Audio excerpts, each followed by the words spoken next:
ఉద్దేశం అంటే ఈ 40 దినాలు దానికే మనం వస్తున్నాం చివరికి. అయితే ఈ 40 రోజులు మనం ఉండకూడదా బాబు, ఏం చేస్తుంది ఈ మాట్లాడి మాకు అర్థం అవుతుంది మీరు అనొచ్చు.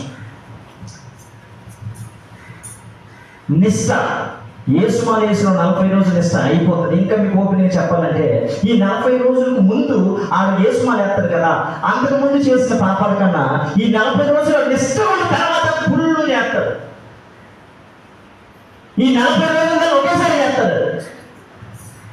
ఈయన ఎవరంట? సీజనల్ క్రైస్తవులు. ఎవరు? సీజనల్ క్రైస్తవులు అన్నమాట. వసంతకాలపు క్రైస్తవులు. అప్పుడే యేసు ప్రభు గుర్తొస్తారు. ఈ మిగతా 365 రోజులు ఇంకెప్పుడు రాదు. కరెక్ట్గా వసంతకాలపు భక్తులు పగడ్బందీగా మందిరాలకు వస్తారు, పగడ్బందీగా ప్రార్థన చేస్తారు, పగడ్బందీగా ఆ 40 దినాలు చర్చిలో కనిపిస్తారు. కానీ అయ్యగారు అన్నట్టుగా దినదినం కూడా ఆయన కోసం తప్పించేటువంటి ఆశ మన హృదయంలో ఉండాలి. అంటే ప్రతి చర్చిలో, ప్రతి ఊరిలో, ప్రతి రాష్ట్రంలో ఈ 40 దినాల ఆరాధన జరుగుతున్నాయి. కరెక్ట్గా ఈ సంవత్సరం అంతా ఇది ప్రత్యేకంగా ఉందనుకొని దాన్ని ఒక ప్రత్యేకమైనటువంటి రోజులుగా మనం చూడకూడదు.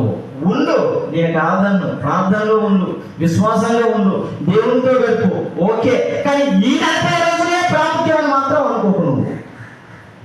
ఏమమ్మా, అందుకే దేవుడికి మాట్లాడుతున్నాడు. చివరి అక్కడ చూపించి ముగించేస్తుంది అని టైం అయిపోయింది.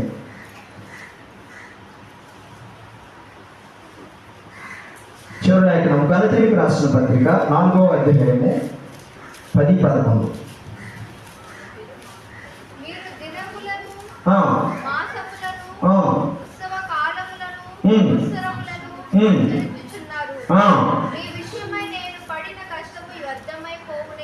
చాలు చూడండి, ఇర్రులా మీరు దినాలు పాటిస్తున్నారు, మాసములు పాటిస్తున్నారు, సంవత్సరాలు పాటిస్తున్నారు. ఏమమ్మా ఇక్కడ కూర్చుని నిజంగా అబద్ధం చెప్పండి. ఏదైనా బంగారం కొన్నాక